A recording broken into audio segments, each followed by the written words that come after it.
Perkenalkan, nama saya Vima Sebua. Di sini saya akan menjelaskan tentang anatomi panggul dan mekanisme persalinan normal. Nah, ini adalah gambar dari panggul. Yang pertama kita masuk pada ilium. Ilium merupakan bagian terbesar dari tulang pinggul. Kemudian pubis atau tulang kemaluan. Tulang kemaluan adalah bagian pinggul yang terletak paling depan, posisinya dekat dengan organ kelamin dan berjumlah 2 buah yang disebut dengan simfisis pubis. Kemudian ischium atau tulang duduk merupakan tulang yang menopang berat badan saat duduk. Kemudian sakrum merupakan tulang yang berbentuk menyerupai segitiga atau kurva yang dibentuk oleh 5 tulang belakang yang menyatu. Kemudian sakral promontory menjadi penyambung dengan tulang belakang. Kemudian ada spina iliaca anterior superior dan yang di bawahnya spina iliaca anterior inferior. Kemudian acetabulum. Acetabulum adalah wadah untuk kepala femur yang dibentuk oleh ilium, ischium, dan pubis. Kemudian ada coccygeus. Ini dia. Atau tulang ekor. Kemudian subpubic angle atau sudut kemaluan. Ini dia yang berbentuk sudut ini. Nah, itulah dia anatomi dari panggul. Mekanisme persalinan normal. Persalinan normal adalah peristiwa lahirnya bayi cukup bulan atau a term serta plasenta per vaginam tanpa komplikasi.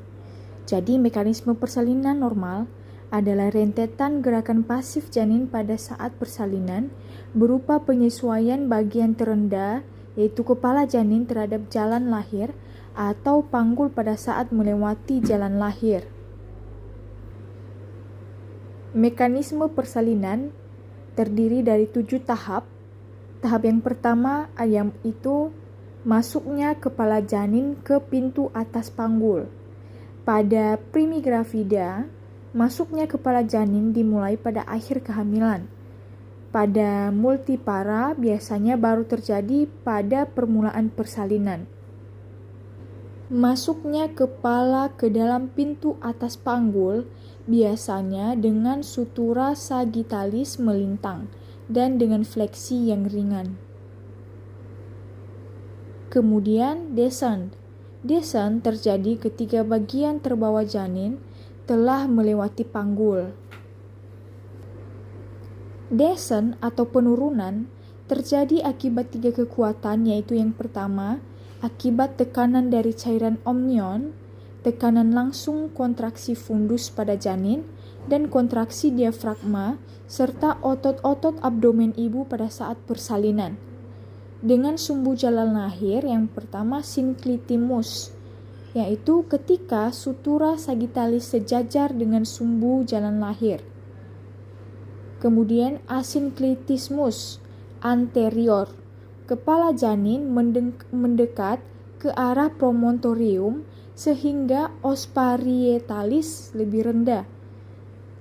Kemudian asynclitismus posterior, kepala janin mendekat ke arah simfisis dan tertahan oleh simfisis pubis. Tahap selanjutnya fleksi. Segera setelah bagian terbawah janin yang turun tertahan oleh serviks, dinding panggul atau dasar panggul dalam keadaan normal, fleksi terjadi dan dagu didekatkan ke arah dada janin.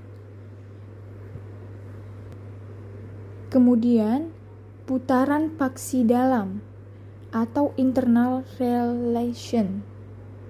Putaran paksi dalam dimulai pada bidang setinggi spina ischiadica. Setiap kali terjadi kontraksi, kepala janin diarahkan ke bawah lengkukan pubis dan kepala berputar saat mencapai otot panggul. Kemudian ekstensi. Saat kepala janin mencapai perineum, kepala akan defleksi ke arah anterior oleh perineum. Mula-mula oksiput melewati permukaan bawah simfisis pubis, kemudian kepala keluar mengikuti sumbu jalan lahir akibat ekstensi.